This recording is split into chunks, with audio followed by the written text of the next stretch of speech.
మనందరి జగద్గురు బ్రహ్మర్షి పితామహ పత్రిజీ గారికి శతకోటి ఆత్మ ప్రణామాలు తెలియజేసుకుంటున్నాను. ఇక్కడ ఇంత మంచి అవకాశం ఇచ్చిన పెద్దలందరికీ నా కృతజ్ఞతలు.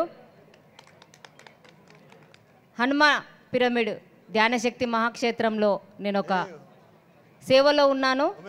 అక్కడ ఉన్న ఎనర్జీని ప్రతి ఒక్క పిరమిడ్ మాస్టర్ దర్శించాలని, అక్కడ ఉండే కృష్ణమ్మ ఎనర్జీని కానీ, తర్వాత మన పురాతన ఆలయం 250 సంవత్సరాల ఆంజనేయ స్వామి ఎనర్జీని కానీ, చుట్టూ ఉన్న వరి పొలాల ఎనర్జీని కానీ ప్రతి ఒక్కదాన్ని మీరందరూ స్వీకరించాలని, ప్రతి ఒక్కరూ దర్శించాలని మనస్ఫూర్తిగా మీకు అందరికీ ఆహ్వానం పలుకుతున్నాను. మాస్టర్స్, ఈ అవకాశం ఇచ్చినందుకు థ్యాంక్ యూ.